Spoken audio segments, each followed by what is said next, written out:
so I'll hopefully make you smile a little bit today. Now I know what you're saying. He's an auditor, he ain't never made us smile. He always comes into our area, audits what we're doing, writes up a report about what we're not doing. That ain't gonna make me smile. We don't need no suit and tie guy here, so I'm telling you now, as retirement, I won't be auditing you no more, so hopefully that'll bring a smile. And that suit and tie stuff, that's gone too.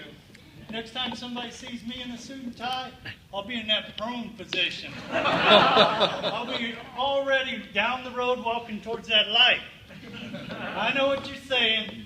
That light went out even for him a long time ago, right? The only light he's going to see is that light that's emanating from those flames he's heading towards. I'm like, okay, well, that's fine. If there's any justice in this world, though, I do want you to know that auditors get audited too. As you can see, I got 2 people back there. 8 working days left, and they're auditing what I do. Anyway, well, I'm still going, yeah. I got this all worked out. Like I said, you know, where do I start? Okay, 32 years of service. I, like many of you, started active duty in the military. It was my first federal service. I grew up in a little town of Grand Island, Nebraska. My grandfather had served in World War II in the Army. My dad and uncle both served in World War I. My dad and uncle served in World War II. My dad was with paratroopers there, 101st Airborne.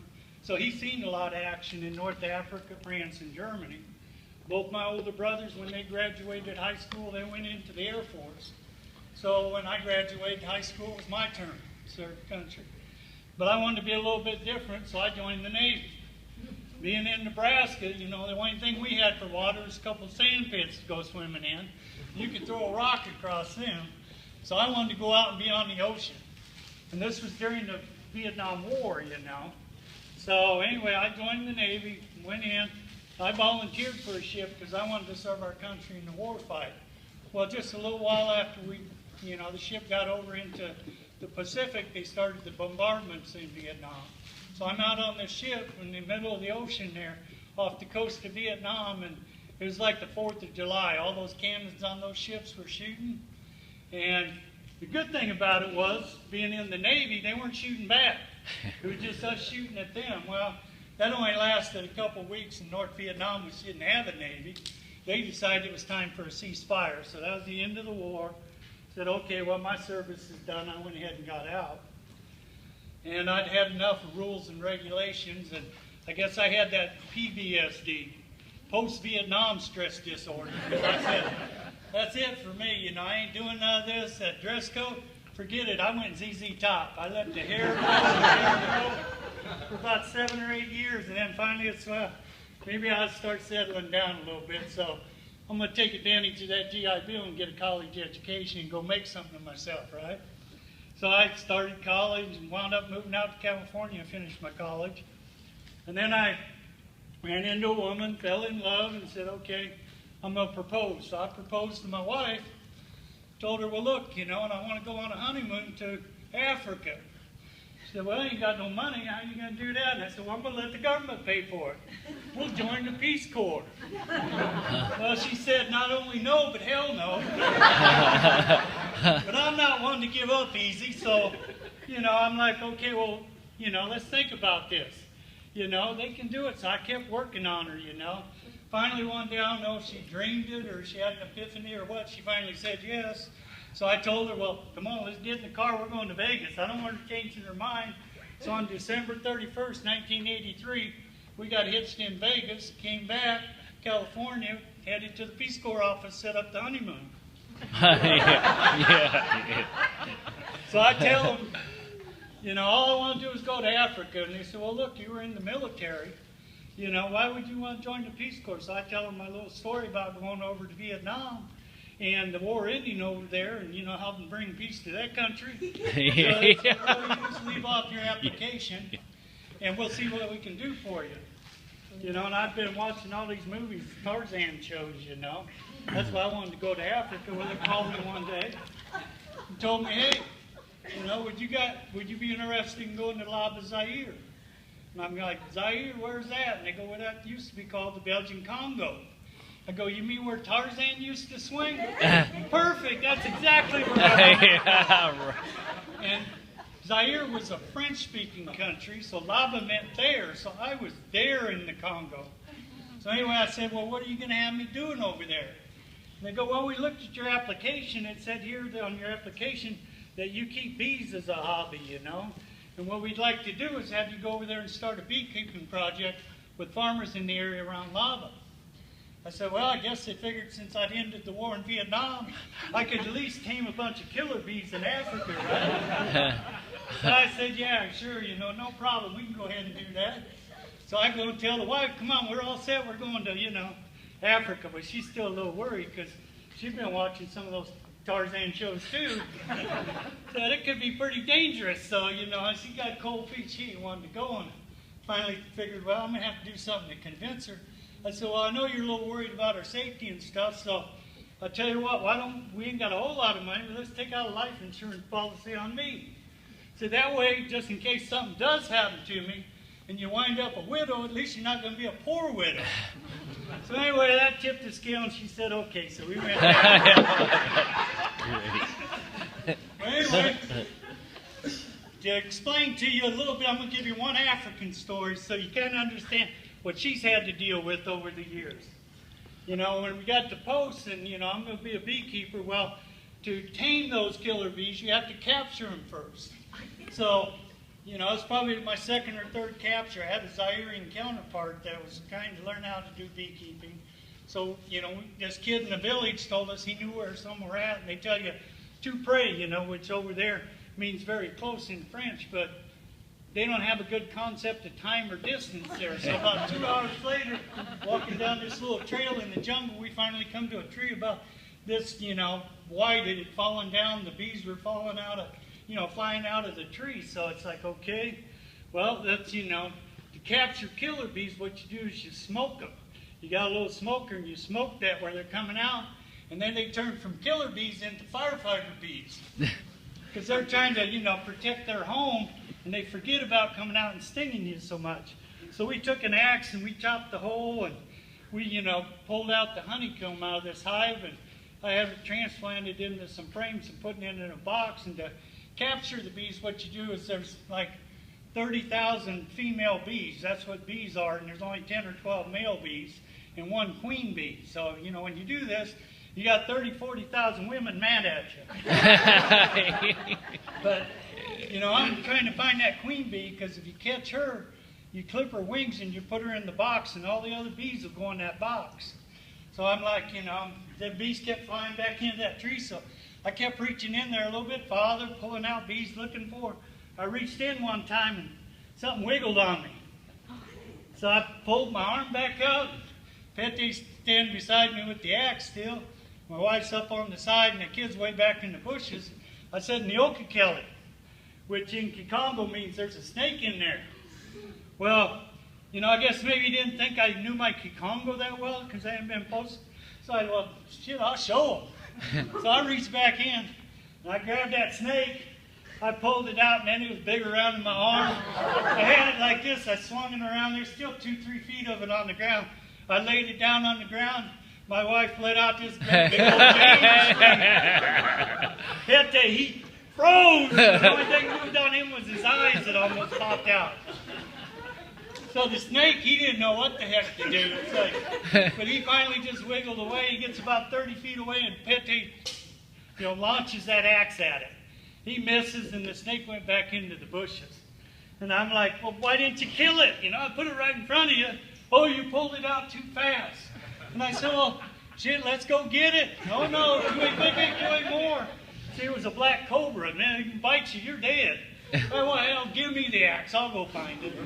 So I went hunting for it back in the jungle, and I couldn't find it. That damn thing, once it got warmed up, it got to going. So I headed back to the tree, and I said, well, I'll tell you what, Pete, why don't you reach in there and see if there's another snake? And you pull it out, and I'll kill it. And he's like, oh, no, you're just big because you got those special gloves on. Oh, take my gloves. He's like, oh, no, he ain't doing that. That's why, hey, it's okay. I'll do it. So I laid back down on the ground and reached way back in there again. Said, oh, Alien, no, there's another one. To a prayer, are you ready? Are you ready? And he's ready, man. This time he ain't gonna miss, you know. I let out a scream. My wife screamed. Petty from his toes must have jumped 3 feet straight in the air. I rolled over laughing. Well, the kid's back in the bush and he's roaring too.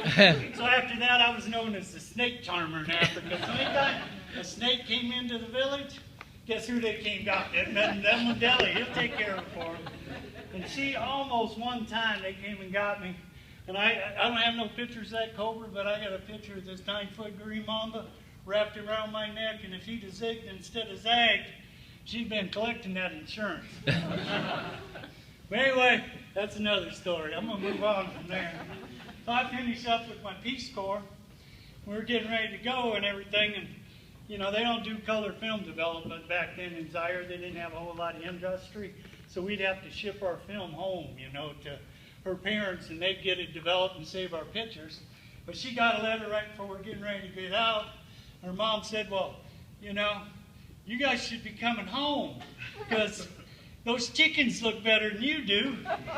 You know, when you're in Africa, we call it the African diet because you get malaria several times, you get amoeba stew all the time, and so you're dropping weight, which is fine, you know. I mean, you didn't have to pay for no diet plan, you know, free of charge.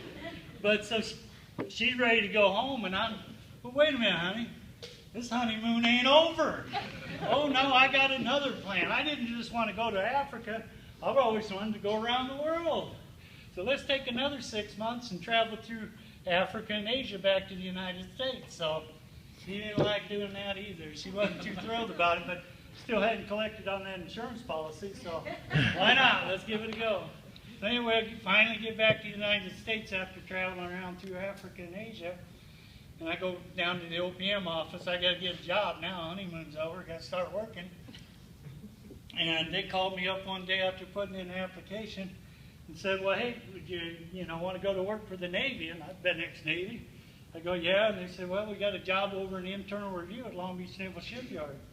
I didn't know what that was, you know, back then. And they said, well, you know, it's auditors, okay? And then they usually call them bean counters. And I said, okay, well, I guess beekeeping and bean counting. They sounded close enough, so they qualified me for the position. I spent 9 years there, you know, started a family, the wife quit work, and then Congress, in their infinite wisdom, decided to close the shipyard. It's like, oh, man, now I got to go get another job. I got a 3-year-old and a baby at home. So I put in for priority placement. And they called me in a few days later and said, well, hey, we got a job for you with the Army Reserves. And I'm like, okay, well, where's it at? And they go, we're in Vancouver. I said, well, wait a minute, you can't deport me out of this country. I don't know. I am not going to Canada. And they go, oh, no, it's in Washington. So I went and got my Google Maps out, took a look, and I said, well, it's not too far from the ocean. I still got my ocean. I got trees. I got mountains. This ain't so bad. And I thought, well, okay, well, we'll do it, you know. So I take the job up in Vancouver and show up there. Well, needless to say, you know, I'm ex-Navy and auditor. That's just what that Army Reserve Command was waiting for. They weren't none too happy about me being there, so I thought, well, hell, maybe I'll be here a year or two, and I'll wind up, you know, going somewhere else anyway. If I got a kid at home, I can't just be quitting. So I stuck it out for a year or two, and the next thing I know, shit, I'm still here. 18 years later. And I thought about that, 18 years, that's like a life sentence. That's a long damn time. Then I thought about it a little bit more, and I said, well, wait a minute. Even if I'd got a life sentence for doing something wrong, I would have got out in 10 or 15 years on good behavior. So I guess that says something about my behavior over the last 18 years. But I like to look at it on the positive side of things. Because I said to myself, well, maybe bad behavior pays them. You see, they're getting rid of me, and they're paying me to stay gone. But anyway, you know, you probably think you guys have had it rough. Just think about my wife over the last 34 years. And I told her, hey, I'm going to be retiring. You know, 3 years ago when we moved from Fort Lewis up to here, she said, I ain't moving. You know, I still had a kid in high school, and she ain't moving up here.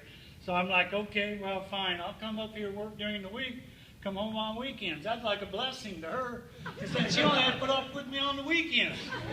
But now when I'm talking about retiring, she said, "You mean you're going to be home every day? All day?" "Yeah, baby, that's me. I'm going to be here." She ain't not too happy about all that. So what she told me now is she's threatening. She says, "Well, if you're coming home, I'm going to get a job." And I go, "Okay, well, fine. I'll support you if that's what you want to do. I'm a good husband.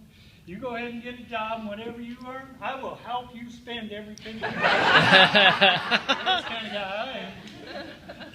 Anyway, I've been joking around. I probably should not joke no more about my wife and me, because I don't want her fitting me out for no suit and sending me towards those flames prior to my time.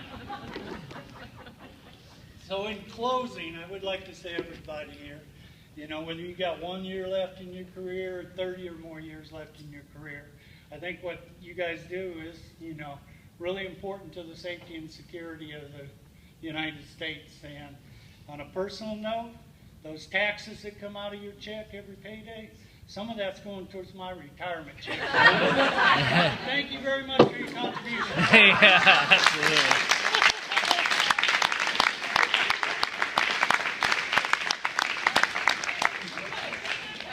Anybody watched that last Comic Standing last night? You're a go for that show. And auditors don't have a sense of humor, right? We have to. Yeah. Killer bees are on it. Take some pictures.